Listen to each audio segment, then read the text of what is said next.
प्यारे बच्चों, भक्ति सूफी परंपराएं।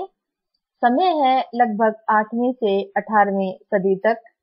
आज हम भक्ति और सूफी परंपराओं का अध्ययन करेंगे, जिसमें भक्ति हिंदू धार्मिक विश्वासों से जुड़ा हुआ है और सूफी इस्लामिक परंपराओं से। सबसे पहले भक्ति का अर्थ जानते हैं। भक्ति भज धातु से बना है, जिसका अर्थ है सेवा करना या भजना। इसमें श्रद्धा एवं प्रेम पूर्वक अपने इष्ट देवता के प्रति समर्पित होने का भाव होता है। और सूफी कई विद्वानों के अनुसार सूफ शब्द से बना है, जिसका अर्थ है ऊन। यह उस खुरदरे ऊनी कपड़े की ओर इशारा करते हैं जिसको सूफी लोग पहनते थे। और सफा, जिसका अर्थ होता है साफ, शुद्धता या पवित्रता। परंपरा विषय का ज्ञान बिना किसी परिवर्तन के एक पीढ़ी से दूसरी पीढ़ियों में संचारित होना। अब यहाँ विषय क्या है बच्चों? भक्ति और सूफी धार्मिक विश्वास और परंपराएं। इन परंपराओं का ज्ञान एक पीढ़ी से दूसरी पीढ़ी में जिस तरीके से चलता गया, संचारित होता गया, वही परंपरा कहलाती है। देखिए बच्चों, भक्ति और सूफी परंपराएं धार्मिक विश्वास और आचरणों से जुड़ी हुई हैं। धार्मिक विश्वास का अर्थ जानते हैं।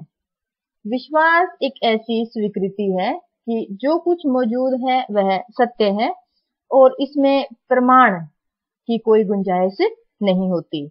आचरण होता है बच्चों धार्मिक विश्वासों को दर्शाने का तरीका, जैसे अनुष्ठान है, नृत्य गायन है सूफी परंपरा में।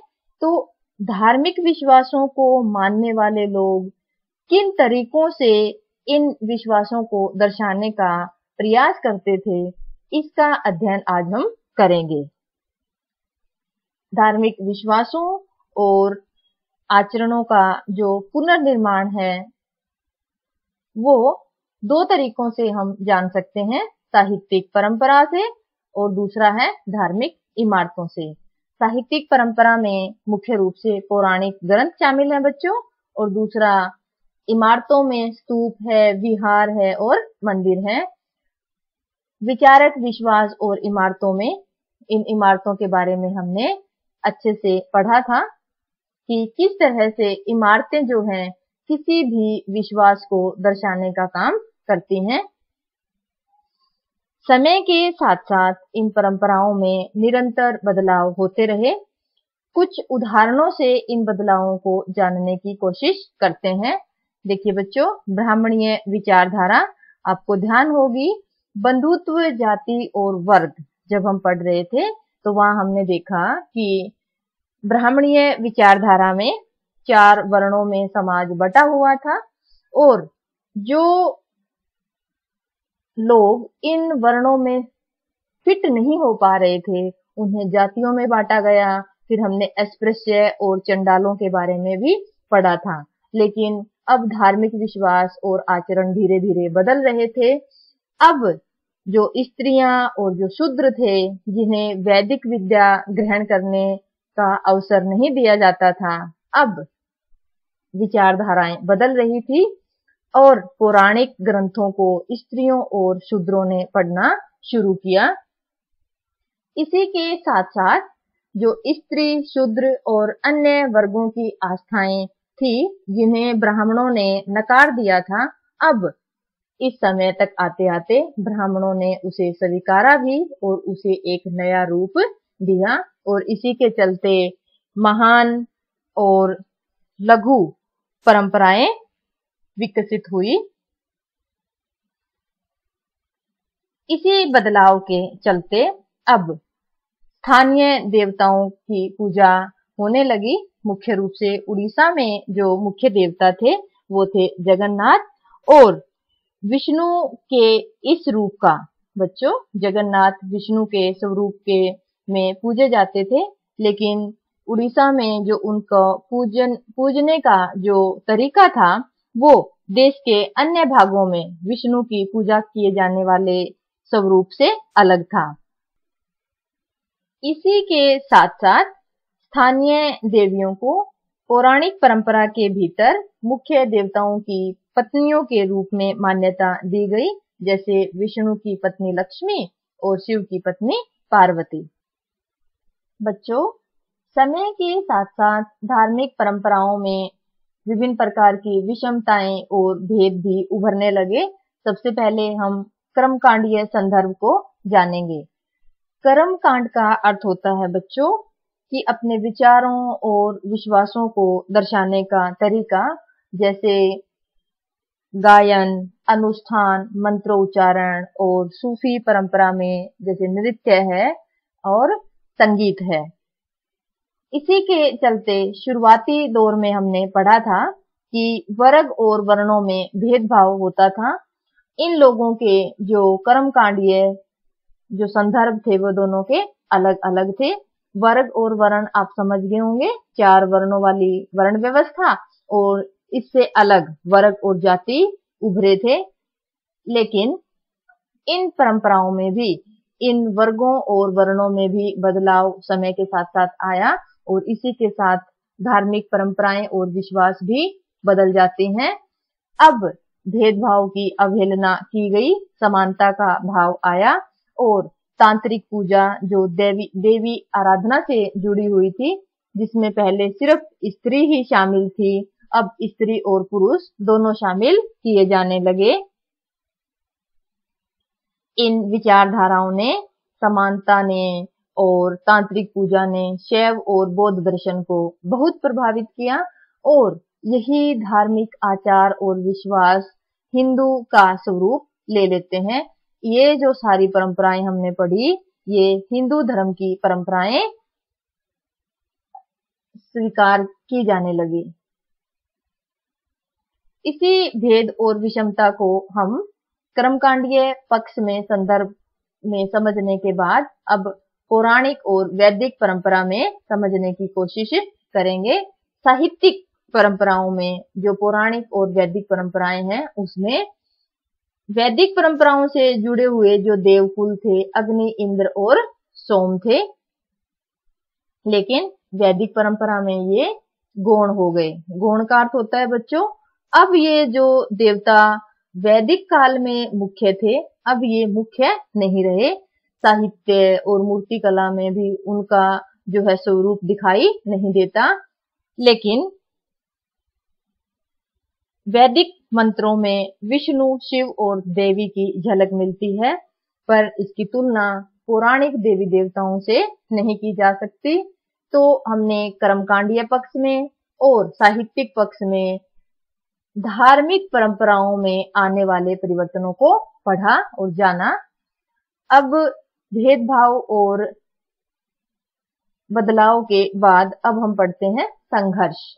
संघर्ष बच्चों मुख्य रूप से आचारों और व्यवहारों से झलकता है, जिसमें वैदिक ग्रंथों के प्रशंसक लोग यज्ञों और मंत्रों के उच्चारण से परे जो आचार और व्यवहार को मानने वाले लोग थे, उनकी निंदा करनी शुरू कर देते हैं।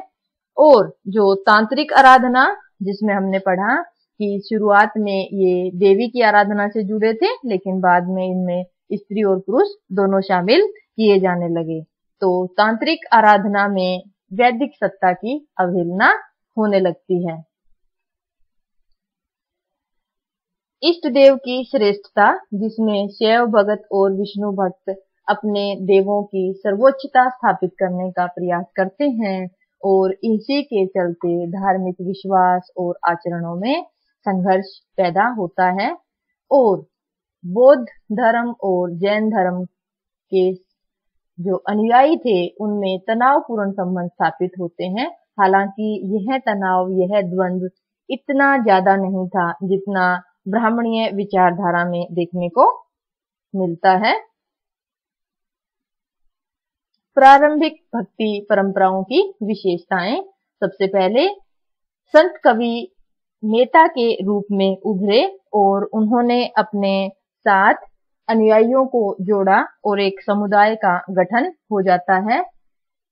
इसी के साथ जो स्त्री तथा निम्न वर्ग थे उनको स्वीकृति भी मिलती है। हालांकि ब्राह्मणों को देवताओं और भक्तजनों के बीच बिचौलिए के रूप में देखा जाने लगा था, लेकिन अब यह परंपरा धीरे धीरे समाप्त हो रही थी और निम्न वर्ग और स्त्री वर्ग भी अब परिदृश्य में शामिल हो गए थे। भक्ति सूफी परंपराओं में विविधता देखने को मिलती है। अलग अलग धार्मिक विश्वास, परंपराएं, आचरण भक्ति आंदोलन की मुख्य विशेषताएं हैं। परंपराओं का विभाजन दो रूपों में देखने को मिलता है। सगुण, जिसमें विशेषण सहित मूर्त रूप में विष्णु, शिव और उनके अवतार व देवताओं की पूजा होने लगी, लेकिन निर्गुण में जो देवता की पूजा हो रही है वह निराकार है, उसका कोई स्वरूप या आकार नहीं है। तो सगुण मूर्त रूप में देवताओं की पूजा और निर्गुण जिसमें निराकार रूप की पूजा होने लगी। प्रारंभिक भक्ति आंदोलन। बच्चों, प्रारंभिक भक्ति आंदोलन लगभग 600 ईसा पूर्व में अलवार जो विष्णु भक्त थे और नयनार जो शिव भक्त थे के नेतृत्व में देखने को मिला। दोनों ही विश्वासों को मानने वाले लोग यानी अलवार और नयनार तमिलनाडु में नेतृत्व करते हैं बच्चों ये लोगों का, अपने अनुयायियों का, और इन्होंने अपने जो भजन हैं इष्ट देव के प्रति तमिल भाषा में गाए और इन्होंने कुछ पावन स्थानों को अपने इष्ट देव का निवास स्थान माना और वहां मंदिर भी बने। धीरे धीरे ये तीर्थ स्थल भी बन गए और विभिन्न समुदायों से जुड़े हुए लोग इन तीर्थ स्थलों में आना शुरू हो गए। अनुष्ठान के रूप में मंदिरों में जो अनुष्ठान होते थे वहां संत कवियों के भजन गाए जाते थे, संतों की प्रतिमाओं की पूजा भी होने लगी। इसके अलावा अलवार और नयनार संतों की विशेषताएं क्या थी, आइए जानते हैं। सबसे पहले अलवार और नयनार संतों ने जाति प्रथा और ब्राह्मणों की प्रभुसत्ता का विरोध किया। अलवारों ने नलियरा दिव्य प्रबंधम जो वेद जितना ही महत्वपूर्ण काव्य संकलन माना जाता है का संकलन किया और इसी के साथ साथ इस समय स्त्रियों की उपस्थिति भी देखने को मिलती है।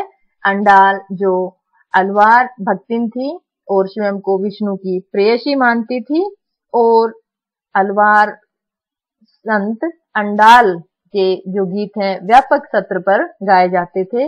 इसी के साथ नयनार भक्तिन करईकाल अमैयार ने अपने उद्देश्य की प्राप्ति के लिए घोर तपस्या का मार्ग अपनाया था, क्योंकि स्त्रियों की उपस्थिति अब संतों के रूप में देखी जाने लगी है।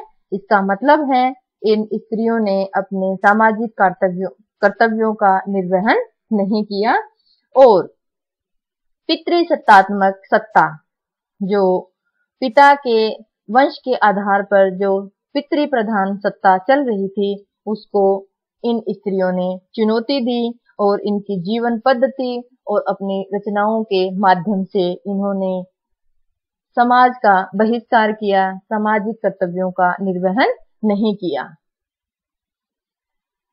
अलवार और नयनार संतों के प्रति शासकों का जो झुकाव है वह क्यों है, आइए जानते हैं।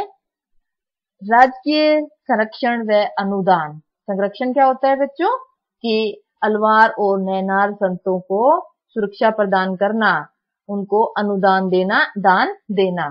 मुख्य रूप से हम चोल सम्राटों के बारे में पढ़ेंगे जिन्होंने विष्णु और शिव मंदिर बनाने के लिए बहुत से अनुदान दिए। मुख्य रूप से चिदम्बरम, तंजावुर और गंगईकोंड, चोलपुरम मंदिर चोल सम्राटों की मदद से ही निर्मित हुए। इसी काल में कांसे में ढली शिव की प्रतिमाओं का भी निर्माण हुआ। अलवार और नैनार संत वेलाल कृषकों द्वारा सम्मानित किए जाते थे और शैव भजनों का संकलन, जिसे तवरम कहा जाता है, चोल शासकों ने करवाया। तमिल भाषा में इन भजनों का गायन मंदिरों में भी होता था। इसके अलावा चोल सम्राट परांतक प्रथम ने इन संतों की धातु की प्रतिमाएं मंदिरों में भी स्थापित करवाई, जिसका मुख्य कारण था कि ये शासक अलवार और नैनार संतों के समर्थन से स्वयं को देवीय समर्थन प्राप्त करने की कोशिश कर रहे थे, ताकि लोग जो अलवार और नैनार संतों के प्रति समर्पित थे, वे लोग अब चोल शासकों को भी अपना समर्थन दें। बच्चों, यह प्रश्न बनेगा कि अलवार और नैनार संतों का समर्थन पाने के लिए शासकों ने क्या किया। तो इसका उत्तर यही होगा कि इन शासकों ने अलवार और नैनार संतों की प्रतिमाएं बनवाई, मंदिरों में लगवाई, मुख्य देवताओं की प्रतिमाओं के साथ लगवाई, और इसके अलावा इनके ग्रंथों का संकलन करवाया, मंदिर बनवाए इत्यादि। आज हमने प्रारंभिक भक्ति आंदोलन में किस तरह से बदलाव आए, धार्मिक विश्वास आचरणों में किस तरह से बदलाव आए, संघर्ष पढ़ा, विषमताएं पढ़ी, इसके अलावा भक्ति आंदोलन की विशेषताएं पढ़ी, अलवार और नैनार संतों के बारे में जाना। आशा है आपको यह अच्छे से समझ आ गया होगा। धन्यवाद।